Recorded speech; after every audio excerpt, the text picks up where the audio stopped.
नमस्कार। दृष्टि आईएएस के इन न्यूज प्रोग्राम में आपका स्वागत है। आज के हमारे इन न्यूज का टॉपिक है अंबेडकर जयंती विशेष। जल्दी से देख लेते हैं डायमेंशंस जिन पे हम आज की चर्चा करेंगे। सबसे पहले जानेंगे कि यह चर्चा में क्यों है।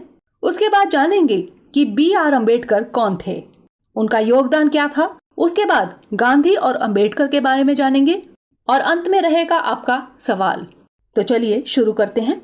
सबसे पहले जान लेते हैं कि यह चर्चा में क्यों है। आज बाबा साहेब भीमराव अंबेडकर की 130वीं जयंती है। उनका जन्म 14 अप्रैल 1891 को मध्य प्रदेश के महू में हुआ था। भारतीय संविधान के पिता कहे जाने वाले बाबा साहेब को भारत में दलितों की बेहतरी के लिए काम करने के लिए जाना जाता है। आइए अब जान लेते हैं बी.आर. अम्बेडकर कौन थे। बी.आर. अम्बेडकर का जन्म 14 अप्रैल 1891 को हुआ था। इनकी मृत्यु 6 दिसंबर 1956 को हुई थी। 6 दिसंबर को महापरिनिर्वाण दिवस के तौर पर मनाया जाता है।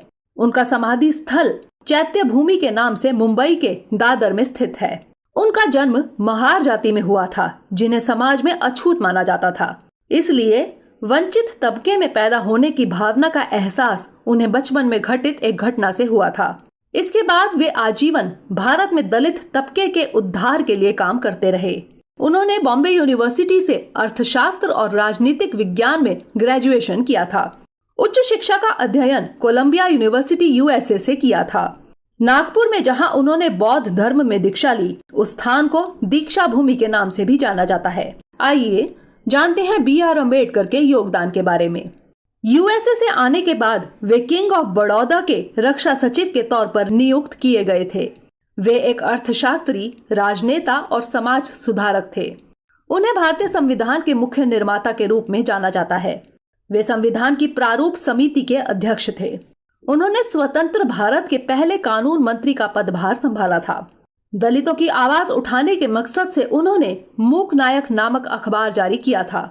उन्होंने 1924 में बॉम्बे में बहिष्कृत हितकारिणी सभा का गठन किया था। इसके आधारभूत सिद्धांत थे educate, organise and agitate. Bharat के केंद्रीय बैंक आरबीआई के गठन में बाबा साहेब की भूमिका महत्वपूर्ण है। दरअसल आरबीआई की स्थापना the royal commission on Indian currency and rupees की सिफारिशों पर की गई थी। इस कमीशन को हिल्टन यंग कमीशन के नाम से जाना जाता है। इस कमीशन की सिफारिशें डॉक्टर अंबेडकर की किताब the problem of the rupee, its origin and it's solution पर आधारित थी। वे 1927 में हुए महाद आंदोलन से जुड़े थे, जो कि दलितों द्वारा पानी को लेकर किया गया आंदोलन था। इसमें उन्होंने महाराष्ट्र के रायगढ़ जिले में स्थित महाद में चावादार वाटर टैंक तक यात्रा की थी। साल 1936 में उन्होंने इंडिपेंडेंट लेबर पार्टी की स्थापना की थी। उन्होंने तीनों गोल मेज सम्मेलन में भाग लिया था। Doctor B R. अम्बेडकर की प्रमुख पुस्तकें निम्नलिखित हैं।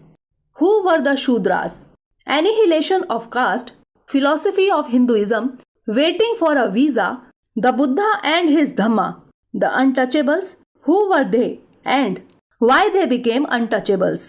आइए जानते हैं गांधी और अंबेडकर के बारे में। गांधी और अंबेडकर दोनों तात्कालिक सामाजिक स्थितियों व परिवेश से असंतुष्ट थे।